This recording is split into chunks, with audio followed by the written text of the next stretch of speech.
பிரபாகரனை படுகொலை செய்த போது ஷொக்கோன்னு மஞ்சித்தான் சொல்லி எல்லாத்துக்கும் எனக்கு மதிச்சு நான் சொல்கிறேன். அப்போ அது மீள முடியாது ஷொக்கோ. இவ்வளவு காலமும் பிறக்காத ஞானம் தேர்தல் வருகிற போது மட்டும் ஏன் பிறக்கிறது? எங்களுக்கு ஒரு உள்ள குமுறல் உண்டு இருக்குது, இந்த உள்ளத்தில் ஈரம் உண்டு இருக்குது எங்களுக்கு நிச்சயம். அதனால தான் நாங்கள் இவ்வாறான அரசியலை தெரிவு செஞ்சுருக்கிறோம். இந்த நாட்டில் தமிழர்களை, சிங்களவர்களை, முஸ்லீம்களை, பேகமலை உள்ளிட்ட அனைத்து மக்களையும் இலங்கை மக்களாக கருதுகின்றவர்கள் தான். தமிழர்களுடைய நீண்ட நெடிய கால அபிலாஷைகளில் இன்னும் ஒன்று வடகிழக்கு இணைந்திருக்கக்கூடிய தமிழர் தாயகம் என்பது. இந்த முழு நாடே, முழு இலங்கையே தமிழனுக்கு சொந்தமான நாடு. இந்த விடயத்தை சிங்கள மக்கள் மத்தியிலே சிங்கள மொழியில் நீங்கள் சொல்வதற்கு தயாரா? சர்வஜன வாக்கெடுப்பு ஒன்று நடத்தப்படுமாக இருந்தால் அந்த நடத்தப்படுகின்ற வாக்கெடுப்பில் மக்கள் அங்கீகாரம் வெறுமனே இந்த சமூக கட்டமைப்பில் மாத்திரம், அரசியலில் மாத்திரமல்ல, ஒட்டுமொத்த இந்த சமூக உடலையே மாற்றியமைக்க வேண்டிய தேவை இருக்குது. அந்த பெரிய வேலை ஒன்று. இந்த பொது வேட்பாளர் என்பது உங்கள் தரப்பினுடைய வெற்றிகளை தாக்கம் செலுத்துமா அல்லது அதை பாதிக்கல? அந்த தேர்தலிலே அனுர நிச்சயமாக வெற்றி பெறுவார்.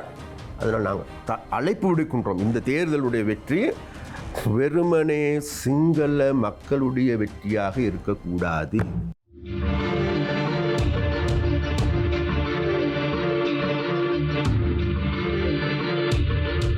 சக்கரவியூகம் நிகழ்ச்சிக்கு அனுசரணை வழங்குவோர் rupees food products limited, Lakshmi jewellers, catering, decoration என முற்றுமுழுதான ஈவென்ட் பிளானிங் சேவையினை வழங்குகின்றது. உங்களது நிகழ்வுகள் எதுவானாலும் தங்கமான பொழுதாக மாற்றிட rubiescatering.co.uk.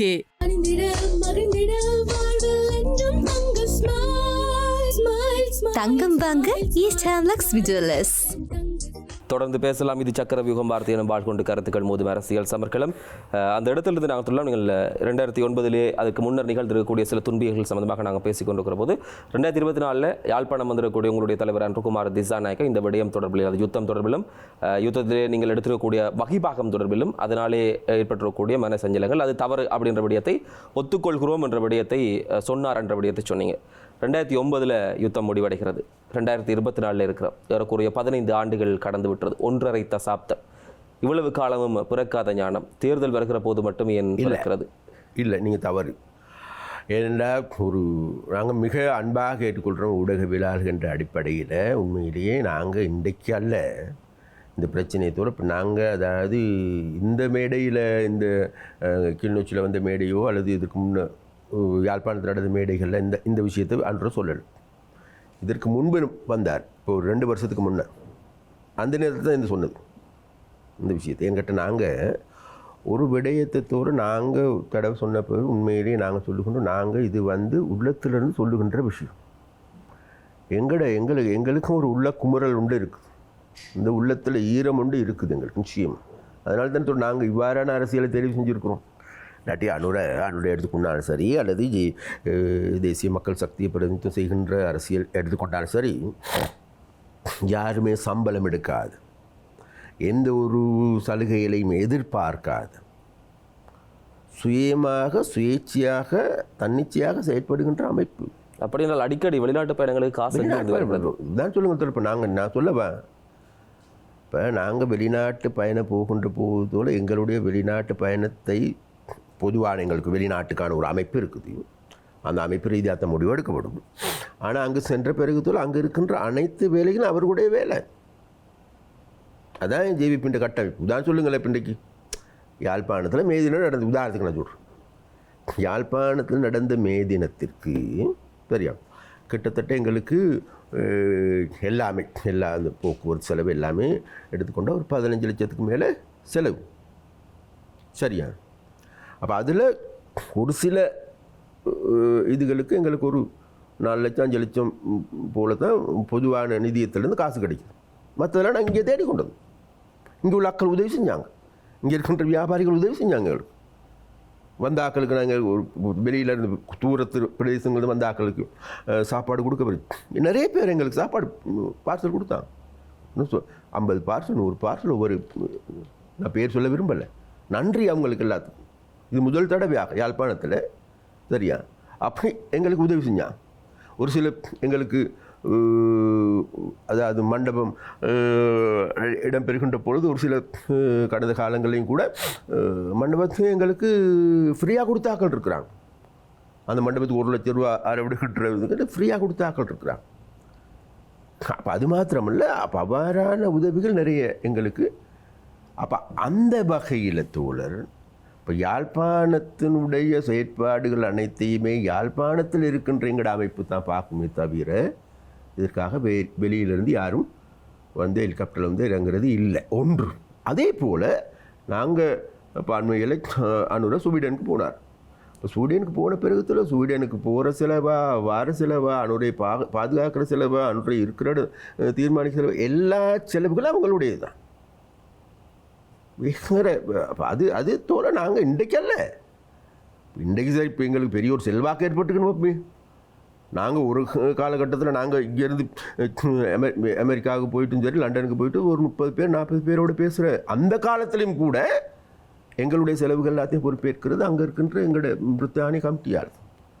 அப்போ அந்த வகையில் தோல ஜேவிபியால் உருவாக்கப்பட்டிருக்கின்ற ஒரு அரசியல் கலாச்சாரம் என்பது, உதாரணத்தில் இப்போ இன்றைக்கி எங்களுடைய அனுர யாழ்ப்பாணத்துக்கு வந்தார். யாழ்ப்பாணத்துக்கு வந்த பிறகு இங்கே இருக்கின்ற ஒரு தோழர் ஒருத்தர் போகிறதுக்கு அவருக்கு டீசல் செலவுக்கு 20,000 ரூபா காசு கொடுத்தார். இப்போ இதுகள் நம்ப இயலாது. இது என்கிட்ட வேறு எந்த கட்சியிலும் செய்கிறது இல்லையே தோழர். அதுக்கு முன்னுக்கு ஒரு தடவை இந்த சித்திரை நேரத்தில் டில்வின் தோழர் இங்கே வந்தார். அவர் வந்தார் வேறொரு வேலைக்கு, சரியா. வந்தபோது அவருக்கு இன்னொரு தோழர் 10,000 ரூபா அவரோட டீசல் செலவுக்குண்டு காசு கொடுத்தார். நாங்கள் அதாவது தோழ ஒரு மாவட்டத்திற்கு முக்கியமான தலைவர்கள் சென்றதன் பிறகு அவர்களை பராமரிக்கிறதுக்கான அனைத்தையும் அந்த மாவட்டம் தான் பொறுப்பேற்கும். யாழ்ப்பாணத்துக்கு அனுர வந்தார், ஒரு இடங்களில் தங்கியிருந்தார். அது ஃப்ரீ ஆஃப் சார்ஜில் தான் கொடுத்தாங்க எல்லாமே, சரியா. சாப்பாடு செலவு, சாப்பாடுக்கு போட்டி போட்டுக்கொண்டு சொன்னாங்க, நான் எங்கள் பகல் சாப்பாடுக்கு இங்கே வாங்க, மத்தியான இரவு சாப்பாடுக்கு இங்கே வாங்க, உதவி செஞ்சாங்க. இந்த முறை வந்த பொழுதும் கூட அனுரைக்கு மத்தியான சாப்பாட்டுக்கு இங்கே அழைப்பு விட்டுருந்தாங்க. இங்கே இருக்கிற ஆக்கள் இரவு சாப்பாடுக்கு இன்னொரு இடத்துல அழைப்பு விட்டுருந்தாங்க. அப்போ இதெல்லாம் தோல வெங்கட செலவில்லை. மற்ற கட்சிகளுக்கு அப்படி இல்லையே. வந்தோடனும் ரெஸ்டாரண்ட்டுக்கு போகணும், அல்லது ஹோட்டலுக்கு போகணும், தண்ணி அடிக்கணும், பெரிய செலவு எங்களுக்கு தோல. அதனால வேண்டியதோட நாங்கள் செய்கின்ற அரசியல் என்பது உண்மையிலே மக்களுக்கான அரசியல். அப்போ அந்த மக்களுக்கான அரசியல் என்றதை மக்கள் உணர்கின்ற பொழுது நிச்சயமாக மக்கள் உதவி செய்வார். சரி, அந்த வேலை இன்றைக்கும் யாழ்ப்பாணத்தில் ஆரம்பிச்சிருக்குது. செய்திருக்கக்கூடிய தவறுகளுக்கு நீங்கள் மன்னிப்பு கேட்டிருக்கிறீர்கள், அது அந்த தவறான வழிகளிலே போனதற்காக மனம் பிறந்துகிறீர்கள் என்ற விடயத்தை குறிப்பிடுகிறீர்கள். இன்னும் ஒன்றுதான் ஆள பதிந்திருக்கக்கூடிய விடயம். இது மீள மீள நீங்கள் சொல்வது அடி மேல் அடி வைச்சா மீன் மேலே திருப்பி அடிக்கிறான் அப்படின்ற ஒரு விஷயம் கிடையாது. இந்த விடயமும் கிளிநொச்சி கூட்டத்திலே அதே நாடாளுமன்ற உறுப்பினராலே தெரிவிக்கப்படுகிறது. தமிழர்களுடைய நீண்ட நெடிய கால அபிலாஷைகளில் இன்னும் ஒன்று வடகிழக்கு இணைந்திருக்கக்கூடிய தமிழர் தாயகம் என்பது. பிரிக்கப்பட முடியாத வடகிழக்கில் சுயாட்சி, எங்களை நாங்களே ஆளுகிற அழகோடு வாழ்கிற அந்த முறைமை என்பது அடிப்படை அபிலாஷைகளாக காலம் காலமாக எந்த தமிழ் தேசியம் பேசக்கூடிய எந்த தரப்பாலும் அதுதான் அடிக்கடி சொல்லப்படக்கூடிய விஷயம். ஆனால் பிரிக்கப்பட்டு துண்டாடப்பட்டு போயிருக்கிறது. பிரதான காரணம் நீங்கள் வகிக்கக்கூடிய அதே உண்டு ஒரு விடயம் தோல. அதையும் கூட தோல நாங்கள் இந்த ஸ்ரீதரனுக்கு ஞானம் பிறக்க வேண்டும் நாங்கள் கேட்குறோம். என்னண்டா தோல 1987ஆம் ஆண்டு இலங்கை இந்திய உடன்படிக்கை செய்து கொள்ளப்படுகின்ற பொழுது வடகிழக்கு இணைக்கப்படுது. அது வரைக்கும் இணைஞ்சாருந்துச்சு இல்லை. அப்போ இணைக்கப்பட்டதன் பிறகு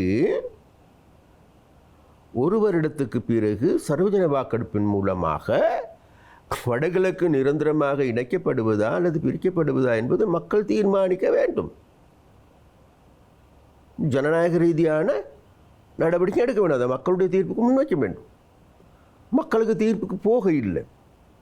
அப்போ என்ன நடந்திருக்குது? இப்போ ஜனநாயகத்துக்கு புறம்பான செயற்பாடு. மக்கள் கருத்து கணிப்பின் மூடாக வடகிழக்கு இணைக்கின்றார்கள் ஆக இருந்தால் அது ஓகே. ஆனால் நம்ம எடுத்திருக்க தீர்மானம், எதற்கு வந்திருக்கின்ற உடன்பாடு, அப்போ அந்த உடன்பாடு சரியான முறையில் நடைமுறைப்படுத்தப்பட்டிருக்கா? அப்போ அந்த உடன்பாட்டை நடைமுறைப்படுத்துவதற்கு இந்த ஸ்ரீதரனுடைய பங்களிப்பு என்ன? தமிழரசு கட்சியினுடைய பங்களிப்பு என்ன? அதாவது எங்களுக்கு தேர்தலில் தாங்கடாப்பா, சர்வஜன வாக்கெடுப்பு தாங்க, நாங்கள் இதை நிரந்தர. அப்போ இந்த ஜனநாயக விரோதமான போக்குடைய செயற்பாடு தோல இந்த நாட்டில் இருந்த அரசியல்வாதிகள் தமிழ் மக்களுடைய வாக்குகளை பெற்றுக்கொள்வதற்காக, தமிழ் மக்கள் வாக்கு வங்கியை தக்க வைத்துக் கொள்வதற்காக, தமிழ் மக்களுக்கு ஏதாவது ஒரு கரட்டை காட்டி மக்களை ஏமாற்றுவதற்காக இதை தொடர்ச்சியாக பயன்படுத்தி வந்தார்கள். அவ்வாறு பயன்படுத்துகின்ற பொழுது இதற்கு ஒரு முற்றுப்புள்ளி வைக்க வேண்டுமா இல்லையா? ஆனால் அதற்கு மக்களுடைய அடிப்படை அபிலாஷைகளை நாங்கள் சொல்லல.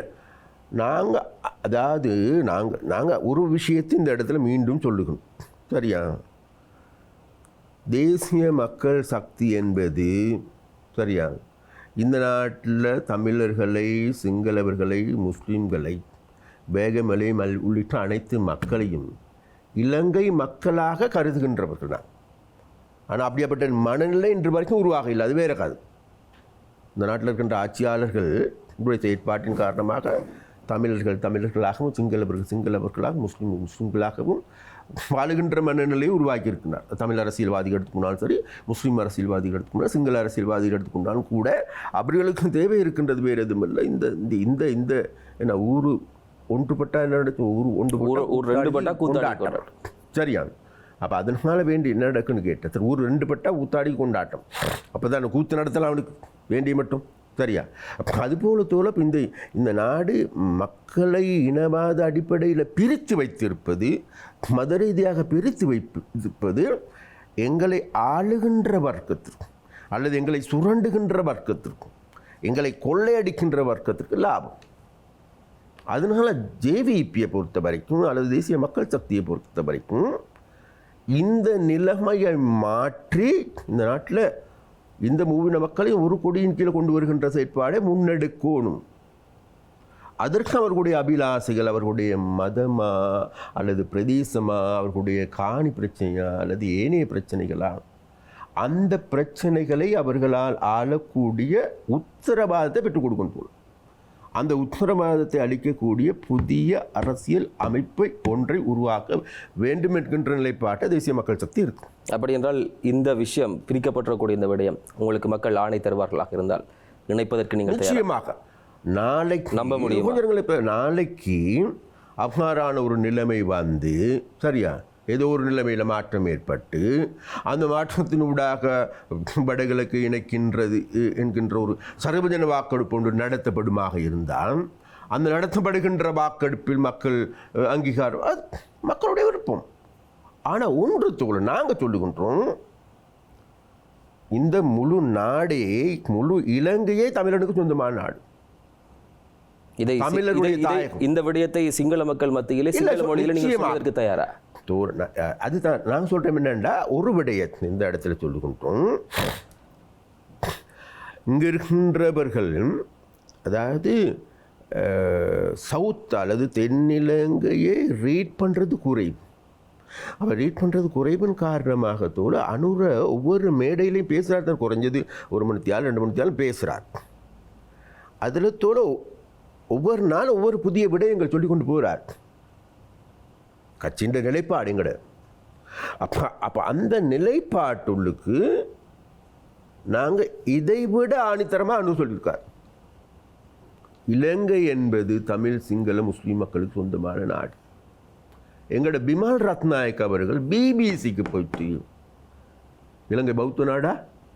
இல்லை, இலங்கை பல்மதங்களை கொண்ட நாடுன்னு அடித்து சொன்னார். நான் சொல்ல போன இடத்துல அப்போ அது அந்த நேரத்தில் பெரிய ஒரு கொந்தளிப்பும் கூட ஏற்படுத்துச்சு.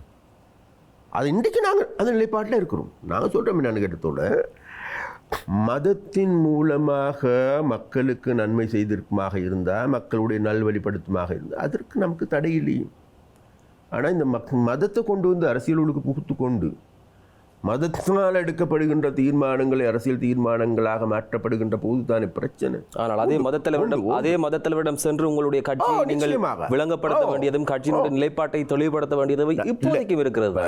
நாங்கள் விரும்பினாலும் விரும்பாவிட்டாலும் சரியா இங்கே இருக்கிறான்னு நம்மளோட ஆயர் இருக்கிறார் என்ன காதினா, அவருடைய பேச்சை இங்கே உள்ள மக்கள் கேட்குறாங்க தானே. இங்கே நம்மளோட நல்ல ஆதீனமே இருக்கிறார். இங்கே இந்து மதத்தில் பெரிய ஒரு தாக்கத்தை செலுத்தாட்டியும் கூட சொன்னோன்னு ஒரு மக்கள் மத்தியில், ஒரு இந்துக்கள் மத்தியில் ஒரு நம்பிக்கைன்னு வருது தானே. ஆனால் அதே நேரத்தில் தோல அவர்கள் வந்து நாளைக்கு நல்ல விடயம் ஒன்றை நடைபெறுகின்ற போது அதையும் அவர்கள் வெளியில் சொல்லுகின்ற போது இப்போ மல்வத்து பீடாதிபதிகளை போய் சந்திக்கிறார் அனுரை சந்திக்கிறது மாத்திரமல்ல அனுரை போயிட்டு வேற அவர்களோட தலையை கழுவி கொண்டு வருகின்ற வேலையும் செய்கிறார். பிறகு அவர்கள் வெளியில் சொல்லுகின்றார் என்ன, நாட்டில் லஞ்சம் ஊழல் மோசடி இல்லாத அரசாங்கத்தை உருவாக்கக்கூடிய சக்தி தேசிய மக்கள் சக்தி அப்படின்ட்டு யார் சொல்கிறது, மல்வத்து பீடாதிபதிகள் சொல்கிறாங்க. அப்போ அதனுடைய தாக்கம் தோல உண்மையிலே அந்த என்கிட்ட நாங்கள் விரும்பினாலும் விரும்பாவிட்டாலும் எந்த உடலில் ஓடுறது தோல இந்து மதத்தினுடைய தாற்பயங்கள் தானே ஓடுது. நாங்கள் விரும்பினாலும் விரும்பாவிட்டாலும் பௌத்தர்கள் மத்தியில் பௌத்தத்தினுடைய தாற்பயங்கள் தானே ஓடுது, கிறிஸ்தவர் மத்தியில் அதுதானே. அப்போ இதுக்கு எல்லாத்தையும் உடைச்செறியல அது உடனடியாக. ஆனால் அதுக்கு என்ன செய்யணாங்க, இந்த மதங்களுக்கு இடையே ஒரு நல்லிணக்கத்தையும் ஏற்படுத்தும். இப்போ இன்றைக்கி மதத்தலைவர் சொல்லுங்க, இப்போ எங்களோட கூட்டங்களுக்கு இப்போ இந்து மத குருக்கள் வராங்க. பாரதி மாத்திரமல்ல, ஒரு சில ஆக்கள் இருக்கிற எங்களை தோழர்னு கூப்பிடுறாங்க. சரி, நாங்கள் ஐயா கூப்பிடும்போது எங்களை தோழர்னு கூப்பிடுகின்ற நிலைமை இருக்குது. ஒரு சில பாஸ்டர் மாறுவாராங்க, ஃபாதர் மாறுவாராங்க, வணக்கம் தோழர்னு வாய்த்தரன்னு சொல்கிறாங்க. ஏன் மாற்றம் ஒன்று தேவை நாட்டுக்கு. அப்போ அந்த மாற்றம் என்பது எல்லா துறையிலையும், அது மதத்திலையா கலையிலையா இலக்கியத்திலையா எல்லா துறையிலையும் மாற்றங்கள் தேவைங்கிற உணர்வு ஒன்று ஏற்பட்டிருக்கு. அப்போ அந்த மாற்றத்தை நோக்கி நாங்கள் செல்லுகின்ற போது நிச்சயமாக தோல் அப்போ அந்த அந்த அந்த மாற்றத்துக்கு ஏற்ப நிச்சயமாக மக்கள் பக்கம் இருந்து மக்களுடைய பக்கத்துக்கு நாங்கள் இதுகளை மாற்றிக்கொள்ளுகின்ற செயற்பாடுகளை முன்னெடுப்பதற்காகவே நாங்கள் இவ்வாறான செயற்பாடுகளை முன்னெடுப்போம். ஒரு சில இடங்களில் சொல்கிறோம். இப்போ நாங்கள் நேற்று முந்தின நாள் கடந்த மாதம் அனுர அன்றாதபுரத்தில் இருந்த ஒரு பிக்கோ சந்திக்க போனார். போயிட்டு வந்துட்டு பிறகு அவங்க நூல் கட்டுவாங்க தான், கொஞ்ச நேரத்தில் நூல் இல்லை ஆண்ட்ரோ கையில். அப்போ அந்த பிக்கு வந்து அடுத்த நாள் சொல்லுவான், ஜேபிகாரம் அப்படி தான் மதத்துக்கு எதிரான ஆக்கள் அவனுங்க, அதனால தான் நான் கட்டின இதை கலட்டி வீசி போட்டான் அப்படின்னு சொன்ன ஆக்கள் இருக்கிறாங்க. நான் சொல்கிறேன்னு கேட்டேன், எந்த மதத்தை நான் வெளிப்படுத்துறதுக்கு நான் இந்த நேரம் திருநீர் பூசிக்கொண்டே இருக்கணுமா? இல்லை. என்ன நடவடிக்கை எப்படி இருக்குது? ஜேவிபியில் இருக்கின்ற சாராயம் குடிக்கிறது இல்லை, பீடி சிகரெட் குடிக்கிறது இல்லை, பெண்களுடைய துர்நடத்தைகளில் ஈடுபடுறது இல்லை, மற்றவர்களுக்காக தங்களையும் அர்ப்பணிக்கின்றவர்கள். மதம் என்ன சொல்லுது? மதத்தில் இருக்கிறவங்க என்ன செய்கிறானுங்க? மதத்தின் பெயரால் கொள்ளையடிக்கிறார்கள். அது இந்துவா அல்லது பௌத்தமா அல்லது கிறிஸ்தவமாக எடுத்துக்கொள்ளுங்களேன். நல்லாக்கள் இருக்காங்க சொல்ல வரேன், நல்ல பாஸ்டமாக இருக்கிறாங்க, நல்ல குருக்கள்மார் இருக்கிறாங்க, நல்ல பிக்குமார்கள் இருக்கிறாங்க. அது உள்ளுக்கு காவாளிகள் இருக்காங்களா இல்லையா? கண் கூடாக நம்ம கண் இருக்குமா இல்லையா? அப்போ அதை தோல். அப்போ அதனால தோல் அப்போ நம்ம அப்போ இந்த விடயத்தை நாங்கள் சரிவர நாங்கள் விளங்கி கொள்ள வேண்டும்ன்றது நான் சொல்கிறேன். அப்போ இதை விளங்கி கொண்டதன் காரணமாகத்தான் நாங்கள் இந்த மாற்றத்தை செய்கின்ற போது வெறுமனே இந்த சமூக கட்டமைப்பில் மாத்திரம் அரசியலில் மாத்திரமல்ல, ஒட்டுமொத்த இந்த சமூக உடலையே மாற்றியமைக்க வேண்டிய தேவை இருக்குது. அந்த பெரிய வேலை ஒன்று நிஷாந்தன். அதனால தான் நாங்கள் அழைப்பு விடுக்கின்றோம் உங்கள் மாதிரி ஆட்களுக்கு, ஊடகவியலாளர்களுக்கு. இதில் முதல்ல நாங்கள் இருக்க வேண்டிய தேவை ஒன்று தான், இந்த ஒரு மாற்றம் ஒன்று தேவை. அப்போ இந்த 76 வருடமாக இந்த எங்களுடைய உடல் சிதைக்கப்பட்டிருக்கின்றது. அப்போ இலங்கை தாய் இன்றைக்கு அழுது புலம்புகின்றாருங்கிறது விவாதம் இல்லை. கடவுளுக்கு எங்களுடைய தமிழ் தாய்கள் அழுது கொண்டு இருக்கின்றார்கள். தமிழ் தாய்கள் இன்றைக்கும் கூட எங்களுக்கு காணாமல் போன பிள்ளையை படத்தை வச்சுக்கொண்டு இன்றைக்கும் புலம்புகின்றார்கள். அதே நேரத்தில் அங்கே யுத்த முடிந்ததன் பிறகு உங்களுக்கு தெரியும், பாராளுமன்றத்துக்கு ஒரு தூபின்னு வச்சுருக்காங்க. அதில் வந்து தன்னை மகனுடைய பேருக்கு முன்னால் கையை வச்சுக்கொண்டு அங்குள்ள தாய்மார்கள் அழுகின்றார்கள். அது யுத்தத்தில் இராணுவத்தில் இறந்தவர்கள். அதே போல் எங்களை எடுத்துக்கொள்ளுங்க தோழர், எங்களோட விஜய் வீர தோழர், எங்களோட கட்சியினுடைய ஸ்தாபகர் அடித்து சித்திரவதை செஞ்சு தோழ கடைசி நேரத்தில் உயிர் இருக்கும்போதே தோலை பேர்னரில் போட்டு எரிச்சானுங்க. எப்படி இருக்கு எங்களுக்கு இருக்கின்ற வேதனை. அப்போ அந்த தோழர்களுக்கு அதாவது பிரபாகரனை படுகொலை செய்த போது ஷொக்கோன்னு மஞ்சித்தான் சொல்லி எல்லாத்துக்கும் எனக்கு மதிச்சு நான் சொல்கிறேன். அப்போ அது மீள முடியாது ஷொக்கோட். சரியா? அப்போ அதே ஷாக்கிங் தோலை எங்களுக்கும் இருக்குது. பிரபாகரனுடைய அரசியல் சம்பந்தமாக எங்களுக்கு விமர்சனம் இருக்கலாம், அதெல்லாம் வேற கதை. ஆனால் ஒரு மனிதர் என்ற வகையில், ஒரு போராளி என்ற வகையில் அது வேற லெவல் தானே தோழ. சரி, அதே போல இப்போ இன்னைக்கு பிரபாகரன் சிறிய மகன் சுட்டு கொள்றானுங்களே அந்த. அப்போ நான் சொல்ல வரேன் தோழ, இந்த இந்த இந்த உலக்காயங்கள் இருக்குதானே, இதுக்கு லேசில் மருந்து இல்லை, மருந்து கிடையாது. சரியா? இது அன்பால்தான் இதுக்கான மருந்து. ஒரே ஒரு நாளைக்கு தமிழர்களும் சிங்களவர்களும் ஒரு தாய் மக்களாக ஒன்று சேருகின்ற யுகத்தின் பொழுதுதான் தோழ இந்த காயங்களுக்கு இந்த வடுக்களால் அந்த வடுக்களை ஆற்றுகின்ற செயற்பாட்டை தேசிய மக்கள் செய்வோம் என்கின்ற உறுதியை தான் தோழ எங்களால் வழங்க முடியும். இந்த விடயத்தை நீங்கள் குறிப்பிடுகிறீர்கள். மறுபக்கமாக பார்த்தால் ஜனாதிபதி தேர்தல் தொடர்பிலே மிக கணிசமான அளவில் எதிர்பார்ப்புகள் இப்போதைக்கு இருக்கிறது. ஒரு பக்கம் பார்த்தால் ஒவ்வொரு கட்சிகளும் பிரதானமாக கருத்து கணிப்பில் ஈடுபடுகிற போது 7 வேட்பாளர்கள் இப்போது பெயர் சொல்லப்பட்டிருக்கிறது. 2 முக்கியமான வேட்பாளர்கள், உங்கள் தரப்பில் இருக்கக்கூடிய வேட்பாளர் அந்த முதல்நிலைக்குள்ளே போட்டிகளுக்குள்ளே இருக்கிறார், எதிர்பார்க்கப்படக்கூடிய 2 போட்டியாளர்கள். அப்படி இருக்கிற போது ஒரு சடுதியான நிலையில் தமிழ் தரப்புகள், குறிப்பாக வடகிழக்கில் இருக்கக்கூடிய தரப்புகள் ஒரு பொது வேட்பாளர் நிலைப்பாட்டுக்கு போவோம் என்ற விடயத்தை சொல்கிறார்கள். அதிலும் குறிப்பாக இதுவரை காலம் நாங்கள் எத்தனையோ பேருக்கு வாக்களித்திருக்கிறோம், எதுவுமே நடந்ததாக இல்லை. எங்களுடைய வாக்கு கேட்பதற்காகவும் வாக்குக்காக வருவதற்காகவும் அதை வாக்கை கபலீகரம் செய்து போவதற்காகவும் மாத்திரம்தான் அதை பயன்படுத்திக் கொள்கிறார்கள். தமிழ் மக்கள் தொடர்பிலே ஒரு சரியான நிலைப்பாட்டை அவர்கள் எடுத்துக்கொள்ளவில்லை. இதனாலே நாங்கள் ஒரு பொது வேட்பாளர் நிலை தொடர்பிலே பேசுகிறோம். சிவில் சமூகங்கள், அரசியல் தரப்புகள் எல்லாம் சேர்ந்து ஒரு முடிவு தொடர்பிலே இப்போது கலந்துரையாடல் இடம்பெற்றுக் கொண்டிருக்கிறது. வேட்பாளர் பெயர் அறிவிக்கப்படாவிட்டாலும் கூட பொது வேட்பாளர் என்கிற ஒரு நிலைப்பாட்டுக்குள்ளே சில வேளை வரக்கூடிய வாய்ப்பு இருக்கலாம் என்று எதிர்பார்க்கப்படுகிறது. இந்த பொது வேட்பாளர் என்பது உங்கள் தரப்பினுடைய வெற்றிகளை தாக்கம் செலுத்துமா அல்லது அதை பாதிக்க? இல்லை தோழ, ஒன்று நாங்கள் முதல்ல இந்த இடத்துல நாங்கள் விளங்கிக் கொள்ள வேண்டிய ஒரு விடயம் இருக்கின்றது. இந்த ஜனாதிபதி முறை வந்தது 1978ஆம் ஆண்டு தான். 1982ஆம் ஆண்டு தான் பிறகு சர்வஜன வாக்கெடுப்பு. அந்த சர்வஜன வாக்கெடுப்பு அல்லது அந்த ஜனாதிபதி தேர்தல் 82ஆம் ஆண்டு. அப்போ அந்த ஜனாதிபதி தேர்தலில் அன்றைக்கு ஜே.ஆர். ஜெயவர்தனா தான் போட்டிட்டார். அப்போ வடக்கில் இருக்கின்ற அன்றைக்கு கூடுதலான வாக்கு கிடைத்தது எக்ட கொப்பே கடுவங்கிற ஜனாதிபதி ஸ்ரீலங்கா சுந்தர கட்சியின் வேட்பாளர். அன்றைக்கும் எனக்கு ஞாபகம் குமார் பொன்னம்பலம் அவர்களும் கூட போட்டிட்டார். அப்போ அன்றைக்கு ஜே.ஆர்., அதுக்கு பிறகு பிரேமதாசா, அதுக்கு பிறகு சந்திரிகா, அதுக்கு பிறகும் சந்திரிகா, அதுக்கு பிறகு மைந்த, அதுக்கு பிறகு மைந்த, அதுக்கு பிறகு சிறிசேனா, இன்றைக்கு ரணில். நான் கேட்குறேன் தமிழ் மக்கள் மத்தியில், தமிழ் அரசியல் கட்சியில், இது நான் வரைக்கும் நாங்கள் யாருக்கு பின்னால் யாருக்கு வாக்களிச்சிருக்கோம்? இந்த கொள்ளைக்கார கும்பலுக்கு, கொள்ளைக்காரர்கள் என்று கூறுகின்ற காரணம் உண்டு. அப்போ இந்த கொள்ளைக்காரன்கள் எங்களுடைய பிரச்சனையை இன்னைக்கு தீர்ப்பார்கள், நாளை தீர்ப்பார்கள், இந்த சித்திரைக்கு தீர்ப்பார்கள், இந்த பொங்கலுக்கு தீர்ப்பார்கள் என்று கூறியே எங்களை ஏமாற்றியிருக்கிறார், வஞ்சித்திருக்கின்றார். அப்போ நாங்கள் இன்றைக்கு தோழ இந்த 2024ஆம் ஆண்டு அக்டோபர் மாதம் நடைபெறுகின்ற தேர்தல் என்பது இதில் அனுர இருக்கிறார். புதிய பாதையில் செல்கின்றோம், புதியது ஒரு செயற்பாட்டை முன்னெடுக்கின்றோம்.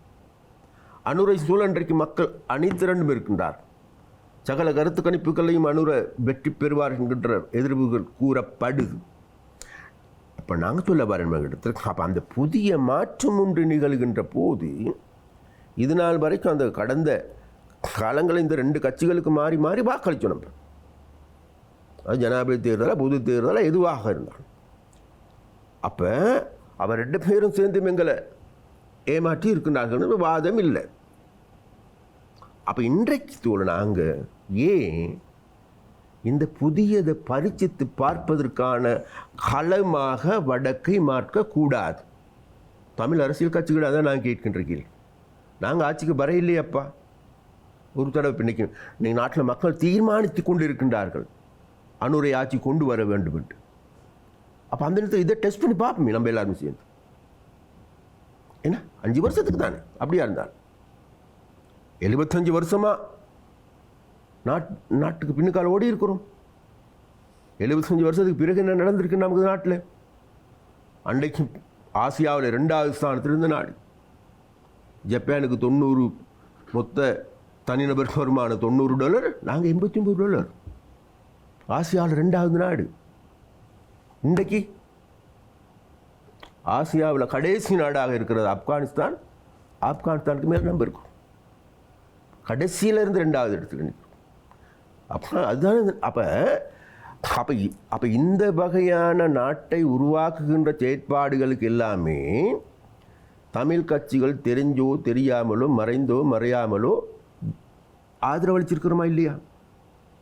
அப்போ இந்த நிலைமைகளிலிருந்து மாற்றத்தை உருவாக்குவதற்காகத்தான் இன்றைக்கு இந்த தேர்தல் காலம். அப்போ இந்த தேர்தலுக்கு அதனால தான் நாங்கள் அழைப்பு விடுக்கின்றோம். அதாவது புதிய மாற்றம் ஒன்று உருவாக்கக்கூடிய சூழலை உருவாக்கி இருக்கிறது 2024ஆம் ஆண்டு தேர்தல், ஜனாதிபதி தேர்தல். அந்த தேர்தலிலே அனுர நிச்சயமாக வெற்றி பெறுவார். அதனால் நாங்கள் அழைப்பு விடுக்கின்றோம். இந்த தேர்தலுடைய வெற்றி வெறுமனே சிங்கள மக்களுடைய வெற்றியாக இருக்கக்கூடாது. அனுருடைய வெற்றி சிங்கள மக்களுடைய வெற்றியாக இருக்கக்கூடாது. எங்களுடைய பங்களிப்பும் இருக்கின்றது என்பதை நாங்கள் தெரிவிக்க அந்த நிலையிலிருந்து நாங்கள் இன்றைக்கி செயல்படுகின்றோம். அதற்கு தோல் இன்றைக்கி இங்கே இருக்கின்ற இளைஞர்கள், இங்கே இருக்கின்ற புத்திஜீவிகள் அனைவரும் இன்றைக்கு சொல்லுகின்றார்கள், நிச்சயமாக ஜனாதிபதி தேர்தலின் போது எங்களுடைய வாக்கு அனுரைக்குத்தான். இன்னைக்கு காலையில் கூட நான் ஒரு வேறு விஷயமா ஒருத்தர் சந்திக்க போனேன். ஒரு காட்சும் தம்பி நீங்கள் தானே சந்திரசேகர், நாங்கள் இந்த முறை ஜனாதிபதி தேர்தலில் மற்ற தேர்தலை விடுங்க, ஜனாதிபதி தேர்தலில் அனுரைக்கு வாக்களிக்கிறதுக்கு நாங்கள் தீர்மானிச்சிருக்கோம். we have decidedன்னு சொன்னாங்க. நான் சொல்ல போகிறேன், அப்படியாப்பட்ட ஒரு நிலைமை ஏற்பட்டு இருக்கின்ற போது புதிய மாற்றம் புதிய பாதையில் நாடு செல்வதற்கான அறிகுறிகள் தென்படுகின்ற போது தமிழ் பொது வேட்பாளர் என்கின்ற பேசுபொருள் வந்திருக்குது வெளியில். அதில் யார் எவர் இன்னும் அவர்களுக்கான இணக்கப்பாடு அதெல்லாம் ஒன்றும் கிடையாது. ஒவ்வொருத்தரும் தாங்க விரும்பின படி சொல்லி கொண்டு போகிறாங்க. அப்போ இன்னும் கூட இல்லை, இன்னொரு 4 மாதம் தான் இருக்குது. அப்போ இந்த 4 மாதத்துக்கு முன்பு தோற இன்றைக்கி நாங்கள் தமிழ் பொது வேட்பாளர் யார் என்பதை அறிவித்து அதற்கான பெரிய ஒரு வேலை திட்டத்தை முன்னெடுக்கணும். அப்படி எந்த விதமான வேலை திட்டங்களும் கிடையாது. தமிழ் மக்களுக்கு அறிவை ஏற்படுத்த போகிறதும் இல்லை. தமிழ் மக்களுக்கு தெளிவே இவங்க நினைச்சு கொண்டிருக்கின்றார்கள். அதாவது இவர்கள் தமிழரசு கட்சி எடுத்துக்கொண்டால் சரி, இங்கே இருக்கின்ற தமிழ் கட்சிகள் போகும், இவர்கள் போடுகின்ற தாளத்துக்கு ஏற்ப சதாகாலம் தமிழ் மக்கள் ஆடுவார்கள் என்று நினைத்து கொண்டிருக்கிறார். ஆனால் இன்றைக்கி நமக்கு தெரியும் போல இன்றைக்கி இளைஞர்களுடைய வித்தியாசமானவர்கள், மாற்றத்தை விரும்புகின்றவர்கள். அதனால் வேண்டி இவர்கள் யார் எவர் என்பதை அவர்களுக்கு தெரியும். இன்றைக்கி இருக்கின்ற இளைஞர்களுக்கு சோஷியல் மீடியாங்கிறது அதை நாங்கள் விளங்கி கொண்டு நாட்டினுடைய அரசியலையும் விளங்கி கொண்டு உலகத்து அரசியலையும் விளங்கி கொண்டு உலக அரசியலுக்கு இலங்கையுடைய வகிப்பாகம் என்ன, உலக ஆதிக்கவாதிகள் இலங்கை இன்னைக்கு எப்படி தாங்களுடைய பகடைக்காய்களாக மாட்டிக்கொள்ள போகின்றார்கள். அப்போ அந்த பகடைக்காய்களாக மாறுகின்ற போது நாளைக்கு இலங்கைக்கு என்ன நடக்கும், இன்னைக்கு யாழ்ப்பாணத்துக்கு என்ன நடக்குது, இன்னைக்கு என்ன விடத்தோடு நான் ஒரு இளைஞர் குழாமை சந்தித்து அவர்கள் எங்கிட்ட முன்வச்ச கோரிக்கை, இன்னைக்கு மன்னார் பிரதேசம் இவ்வாறு ஆஸ்திரேலியன் கம்பெனியால் மண் அகலப்படுமாக இருந்தால் இன்னும் 25-30 வருஷத்துக்கு பிறகு அது என்னமோ அந்த சிட்டிசனுங்கிற படத்தில் அந்த அத்துப்பட்டி கிராமத்தில் காணாமல் போன மாதிரி எங்களுடைய மன்னார் காணாமல் போவதற்கான அறிகுறிகள் தென்படுது தோழர். இது தடுக்கணும் முதல்ல. அதே சமாந்தரமாக இன்றைக்கு நமக்கு எல்லாருக்கும் தெரியும் பூநகரை பிரதேசம், அங்கே சுண்ணக்கல் அகல்கின்ற நடவடிக்கை எடுக்கப்பட போகுது. ஜப்பான் சிமெந்தி கம்பெனி ஒன்றுக்கு அந்த பிரதேசத்தை தாரை பார்க்கப்பட்டிருக்குது. நான் சொல்ல வரேன் தோழர், நாட்டுக்கு அபிவிருத்தி தேவை, தொழிற்சாலைகள் தேவை. அப்போ அந்த தொழிற்சாலைகளோ அபிவிருத்தியோ அங்கே இருக்கின்ற மக்களுடைய, அந்த பிரதேசத்தில் இருக்கின்ற அரசியல்வாதிகளுடைய, புத்திஜீவிகளுடைய அந்த நல்ல முறையில் ஒரு ஆய்வு செய்து அந்த ஆய்வறிக்கை சரியான முறையில் சமர்ப்பித்து அந்த மக்களிடம் சொல்லி ரைட் வாங்க எல்லாம் செய்வோம் உண்டு. அப்படிப்பட்ட எந்த விதமான தெளிவாற்றலும் இல்லை. அப்படி நான் சொல்ல பாருங்க, அது ஒன்று. அதே போல் தான் இன்னைக்கு இந்தியன் கம்பெனியால் தோழப்பு இன்னைக்கு தேடி பாருங்க, அதானி கம்பெனிங்கிறது இந்திய மக்களாலே நிராகரிக்கப்படுகின்ற கம்பெனி உண்டு. இன்றைக்கி நம்ம முழு வடபகுதியில் இருக்கின்ற தீபக பிரதேசங்கள் எல்லாத்தையும் காற்றலை மின் நிலையங்கள் அமைக்கப்படுது. அதன் மூலமாக ஏற்படுகின்ற அனர்த்தங்கள் பாதிப்புகளும் இருக்குது. காற்றலை தேவை எங்களுக்கு, அதனால் புதிய மின்சார உற்பத்திகள் தேவை. ஆனால் இதுகெல்லாம் தான் தோன்றித்தனமாக தன்னிச்சையாக முடிவெடுக்கப்படுகின்ற போது நாளைக்கு யாழ்ப்பாணம் என்ன நடக்கும்? யாழ்ப்பாணத்தில் இன்றைக்கி நம்ம விரும்பினால் விரும்பாட்டம் 120% மக்கள் மீனவர்கள். மீன் பிடிக்க முடியுமான்றைக்கு இந்திய ட்ரோலர்கள் வந்து எங்கட கடல் பரப்பை அள்ளி கொண்டு போகிறானு. அப்போ நாங்கள் சொன்னோம், அப்படியே அந்த எங்களோட எதிர்காலம் எங்கே போகுது?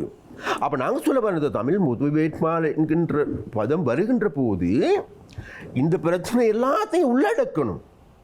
இது எல்லாத்தையும் உள்ளடக்கி இதுகளுக்கெல்லாம் தீர்வு என்ன? நாங்கள் பொது வேட்பாளர் போடுறதால பிரச்சனை தீரப்போகிறது இல்லையே, ஜனாதிபதியாக வரப்போகிறதும் இல்லையே. அப்போ அதன் மூலமாக நாங்கள் என்னத்தை அழுத்தத்தை கொடுக்க போகின்றோம். அப்போ நீங்கள் வடப்பகுதியை எடுத்துக்கொண்டா இன்றைக்கி இந்தியா ஆக்கிரமிச்சிருக்கு. அது சம்பந்தம் நாங்கள் யாரும் வாய்த்திருக்கிறது இல்லையே, பயம். நான் சொல்ல வரேன் நான் கேட்ட தோழர், அப்போ அப்படியாப்பட்ட ஒரு நிலைமையில் இருக்கின்ற போது நாங்கள் மிக தெளிவாக சொல்லுகின்றோம், ஜேவிபியை என்பிபியை யாராலையும் விலைக்கு வாங்க முடியாது. சரி, நீங்கள் குறிப்பிட்டிருக்கக்கூடிய அதே பிரச்சனை அல்லது அதே மக்களுடைய இந்த மக்களோட ஊடாட்டத்தில் ஈடுபடக்கூடிய அடிப்படையிலே அந்த மக்களுடைய மனநிலைகள் உங்களுக்கு புரியும் என்று நினைக்கிறேன். வாய்ப்பு கிடைத்தால் ஆட்சி கதிரையிலே உங்களுடைய தலைவர் அமர்ந்தால் அந்த பிரச்சனைகளை தீர்க்க வேண்டும் என்ற விஷயத்தை குறிப்பிடுகிறோம். நேரம் ஒதுக்கி நிகழ்ச்சியிலே பல்வேறுபட்ட விஷயங்கள், சமகாலத்திலே அதிர்வுக்குட்படுத்தக்கூடிய விடயங்கள், கேள்விக்குட்படுத்தக்கூடிய விடயங்கள், பேச வேண்டிய விஷயங்கள் என்று சொல்லி நிறைய பட்டியல் இருக்கிற போது அவை தொடர்பில் பேசுவதற்கு நேரம் ஒதுக்கி நிகழ்ச்சியிலே கலந்து கொண்டமைக்காக ஐபிசி தமிழ் குழுமம் தன்னுடைய நன்றிகளை தெரிவித்துக் கொள்கிறேன். நன்றி நிஷாந்தன், நன்றி, வணக்கம். திரு சந்திரசேகரன் அவர்கள் குறிப்பாக தேசிய மக்கள் சக்தியினுடைய மத்திய குழு உறுப்பினர், முன்னாள் நாடாளுமன்ற உறுப்பினர், யாழ் மாவட்ட அமைப்பாளர். பல்வேறுபட்ட விடயங்களுக்கான பதில்களை நாங்கள் பெற்றிருக்கிறோம். வருகிற வாரம் இன்னும் அதிகளோடு சந்திக்கலாம். அதுவரை விடைபெறுகிறோம். வணக்கம்.